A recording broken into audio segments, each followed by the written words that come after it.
और अगर आपको ये लगता है कि बतौर एक भारतीय विश्लेषक कि मैं कुछ ज़्यादा ही पाकिस्तान की तारीफ़ें कर रहा हूँ या उसके डिफेंस सिस्टम को कुछ ज़्यादा ही बहा चाह कर पेश कर रहा हूँ, तो यकीन मानिए ऐसी कोई बात नहीं है। और न ही मेरे दिल में किसी के लिए कोई नफ़रत या पक्षपात है, क्योंकि मेरा मकसद सिर्फ़ और सिर्फ ज़मीनी हकीकत को बिना किसी झूठ या सनसनीखेज़ी के आपके सामने रखना है। क्योंकि जर्नलिज्म का असल फ़र्ज़ ही यही होता है कि वो व्यक्तिगत पसंद नापसंद या भावनाओं से ऊपर उठकर निष्पक्ष एनालिसिस करे। और अगर किसी देश की फ़ौज मजबूत है,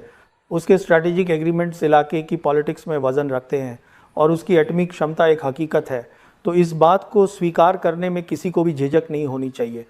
आजकल हमारे मीडिया में जो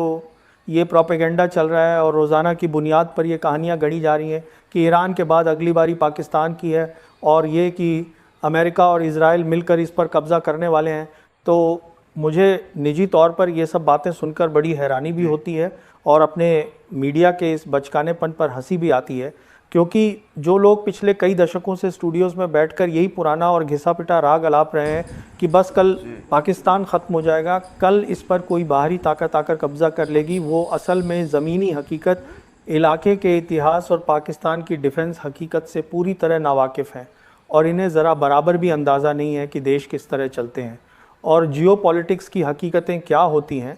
वरना कोई समझदार इंसान ये बात ज़ुबान पे लाने का तसव्वुर भी नहीं कर सकता कि दुनिया की एक बाकायदा और मजबूत एटमी ताकत पे कोई बाहर से आकर कब्ज़ा कर लेगा। क्योंकि आप जिस देश को कमज़ोर समझने की भूल कर रहे हैं वो कोई आम देश, तो वो अगर पाकिस्तान के ख़िलाफ़ कोई भी बयानबाजी करता है या उसके बारे में सोचता भी है, तो उसे ये नहीं भूलना चाहिए कि पाकिस्तान के पास जो मिसाइल टेक्नोलॉजी और डिफेंस सिस्टम मौजूद है वो इज़राइल की किसी भी बदमाशी के जवाब में तेल अवीव तक एक ऐसा साफ और फाइनल मैसेज देने की पूरी काबिलियत रखता है कि इज़राइल के लिए पाकिस्तान का एक मिसाइल का वार भी बर्दाश्त करना नामुमकिन हो जाएगा। तो फिर ये मान लेना कि अमेरिका और इज़राइल मिलकर इतनी बड़ी इस्लामिक और एटमी रियासत पर कब्ज़ा कर लेंगे, ज़मीनी हकीकत से कोसों दूर एक ऐसा ख्याली पुलाव है जिसकी हकीकत सिवाय सनसनी फैलाने और अपने चैनल्स की टीआरपी ऊंची करने के कुछ भी नहीं है। और अगर पाकिस्तान को मिटाना या उस पर कब्ज़ा करना इतना ही आसान होता तो पिछले 70 सालों में इस इलाके में कितनी ही जंगें हुई, कितने ही तूफ़ान उठे, दुनिया की बड़ी बड़ी सुपर पावर ने अपनी पूरी ताकत का इस्तेमाल किया, तो वो इस वक्त तमाशा देखने के बजाय कब का ये सब कुछ कर चुकी होती। लेकिन हकीकत इसके बिल्कुल उलट है और वो ये है कि पाकिस्तान की जियोग्राफी अहमियत, इसकी फ़ौज का प्रोफेशनल मेयार, इसका मजबूत डिफेंस स्ट्रक्चर और इसके ग्लोबल लेवल पे जो रिश्ते हैं वो इतने ज़्यादा मजबूत हैं कि कोई भी देश चाहे वो कितना ही ताकतवर क्यों ना हो इसकी तरफ मैली आंख से देखने की हिम्मत नहीं कर सकता। और आप ज़रा मौजूदा वक्त के बदलते हुए डिप्लोमेटिक और जियोपॉलिटिकल मंजरनामे पर गहरी नज़र डालकर तो देखें कि पाकिस्तान ने किस तरह मिडिल ईस्ट के देशों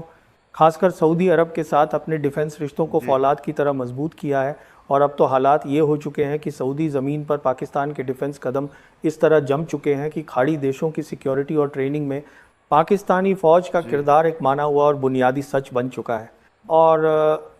सिर्फ सऊदी अरब ही नहीं बल्कि हाल के दिनों में जिस तरह कुवैत ने भी खुलकर ये इच्छा जाहिर की है कि वो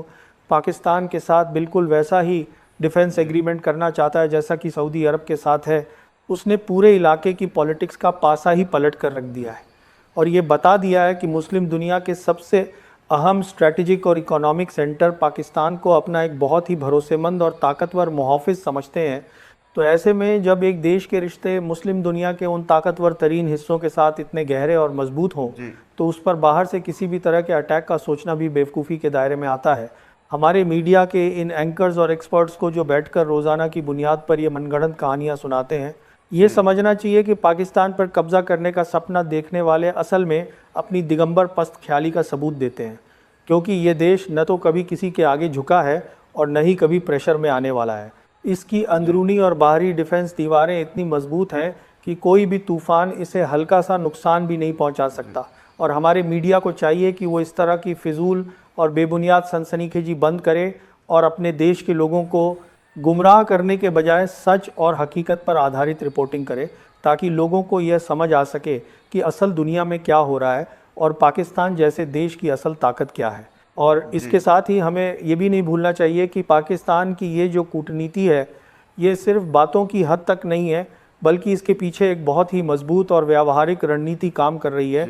क्योंकि जब दुनिया के बड़े बड़े देश और ग्लोबल मंच ये देखते हैं कि एक तरफ इस्लामाबाद अपने परमाणु और मिसाइल कार्यक्रमों के ज़रिए अपनी सुरक्षा चक्र को पूरी तरह अभेद्य बनाए हुए है, तो वहीं दूसरी तरफ वह मुस्लिम जगत के सबसे प्रभावशाली देशों के साथ अपने आर्थिक और सैन्य सहयोग को लगातार नई ऊंचाइयों पर ले जा रहा है, जिससे किसी भी बाहरी ताकत के लिए ये हिसाब लगाना नामुमकिन हो जाता है कि वो इस देश के खिलाफ कोई भी दुस्साहस करे।